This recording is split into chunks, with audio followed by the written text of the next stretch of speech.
আমরা আমাদের ভাগ্যকে সুপ্রসন্ন করার ক্ষেত্রে কি কি আমল করতে পারি? ধন্যবাদ আপনাকে। প্রথমে আমরা বলে রাখি যে এটিকে ভাগ্য রজনী বলা এটি সঠিক নয় বিশুদ্ধ মত অনুযায়ী। তবে এটি ঠিক যে আল্লাহ রাব্বুল আলামিন বান্দার ভাগ্য নির্ধারণ করেন এবং সেটার অনেকগুলো মারহালা আছে, 5টি স্তর, 5টি লেয়ারের কথা বলেছেন মুহাক্কিক এবং বিশ্লেষক উলামা ইকরামগণ। এর ভিতরে একটা হলো সকল সৃষ্টি জগতের সৃষ্টিরও 50,000 বছর আগে আল্লাহ তাআলা নির্ধারণ করেছেন, এটা একটা নির্ধারণ।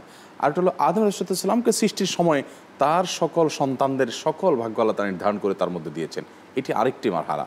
আরেকটি মারহালা হলো, আরেকটি স্তর হলো মানুষ যখন মাতৃগর্ভে হয়, মাতৃগর্ভে আসে, তখন আল্লাহ রাব্বুল আলামিন তার জিন্দেগিতে যা হবে না হবে সেগুলো আল্লাহ তাআলা লিখে রাখেন।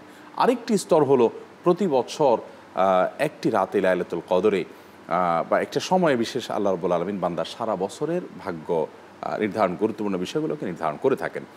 তো এরকম যে অনেকগুলো স্তর আছে, এর মধ্যে আমরা সর্বশেষ স্তরটাতে বিশেষ করে চেষ্টা করে থাকি কি করলে আমাদের ভাগ্যে ভালো কিছু লেখা হবে। নিশ্চয়ই সেই চেষ্টা আমাদের থাকে। আমি প্রায়শ বেলার চেষ্টা করি যে আসলে ভাগ্যে ভালো কিছু যেন লেখা হয় সেজন্য আমাকে নেক হতে হবে, আমাকে আল্লাহর নেককার বান্দা হতে হবে, আব্দে সালে হতে হবে। আমি যখন আল্লাহর প্রতি ঈমান আনয়ন করব, আল্লাহর নির্দেশগুলো মেনে চলবো, আল্লাহ নিষেধাজ্ঞাগুলো থেকে বেঁচে থাকার চেষ্টা করব, আমার নসিবে আল্লাহ ভালো কিছু লিখবেন। আপনার বাসায় 2টা মেশিন আছে বা আপনি একটা কারখানার মালিক, আপনার কারখানায় 2টা মেশিন আছে, একটা মেশিন ঠিকমতো সব সার্ভিস দেয়, একটা মেশিন নষ্ট বিকল। আপনি নিশ্চয়ই বিকল মেশিনটাতে বিদ্যুৎ সরবরাহ করবেন না, সেখানে গ্যাস সরবরাহ করবেন না, অন্যান্য জিনিস ফুয়েল ইত্যাদি দিবেন না, কারণ সেটা কাজ করছে না। হ্যাঁ, তার জন্য যে কিসি দেওয়ার সেগুলো আপনি দিবেন।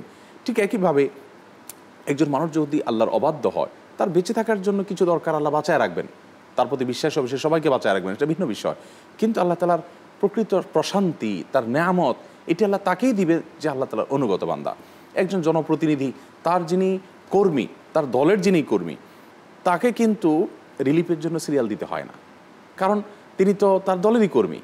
অন্য 10 জন যদি পায়, রেলু যদি নিডি হয়, উপযুক্ত হয়, তাকে তো সবার আগে দিবেন। আল্লাহ রাব্বুল আলামিনের যখন আমরা নেককার বান্দা হব, 5 ওয়াক্ত নামাজ পড়বো, হারাম হালাল মেনটেন করে চলবো, তখন আল্লাহ রাব্বুল আলামিন আমাদের জন্য ভালো কিছু এমনি লিখবেন। আমরা অনেকে দোয়া চাই যে আমার জন্য অমুক দোয়া করুক, তমুক দোয়া করুক। আমরা হারামানের ইমামদের দোয়া পেতে পারি, শেখ মুহিউদ্দিন ফারুকের দোয়া পেতে পারি, আপনার দোয়া পেতে পারি, বাইতুল মুকাররম খতিব ইমামদের দোয়া পেতে পারি। তো এর চেয়ে বড় একটা দোয়া পাওয়ার মাধ্যম আছে।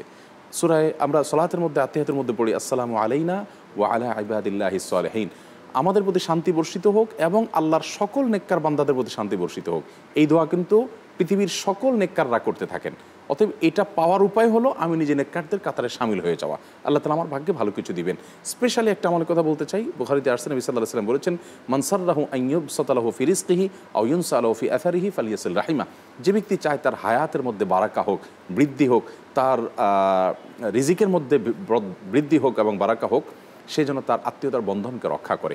অতএব রক্ত সম্পর্কে আত্মীয়দের সাথে যারা মেলামেশা, উঠা বসা, সুসম্পর্ক বজায় রাখার চেষ্টা করেন, আল্লাহ তাআলা তাদের জীবনে বারাকা দান করেন।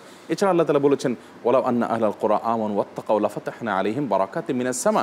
যদি কোনো জনপদের লোকেরা তাকওয়া অবলম্বন করে, হালাল হারাম মেনটেন করে চলে, আল্লাহ তাআলা তাদের জন্য বরকতের দুয়ার উন্মোচন করে দিবেন। আমরা আল্লাহ তাআলার কাছে অনেকে টাকা পয়সা চাই, ধন দৌলত চাই না। নবী করিম সাল্লাল্লাহু আলাইহি ওয়াসাল্লাম থেকে শত শত হাজারো দোয়া বর্ণিত আছে। একটি দোয়া তো এরকম নাই যে আল্লাহুম্মা ইন্নী উরিদু মিনকা কাসরাতাল মাল অথবা এই টাইপের কোনো কিছু। আল্লাহ অনেক পয়সা চাই, এটা আল্লাহ নবী কখনো চান নাই। অনেক জমি চাই, এটাও চান নাই। কি চেয়েছেন? আল্লাহুম্মা ইন্নী আসআলুকাল আফিয়া, আল্লাহ আপনার কাছে প্রশান্তি চাই, সুখ চাই। সুখ এক জিনিস, আর সম্পদের পরিমাণ অনেক বেশি পাওয়া সেটা আরেক জিনিস। আমরা আল্লাহর কাছে শান্তি চাই, সেজন্য অনুগত হব, আল্লাহ তাআলা আমাদের নসিবে ইনশাআল্লাহ ভালো কিছু দিবেন।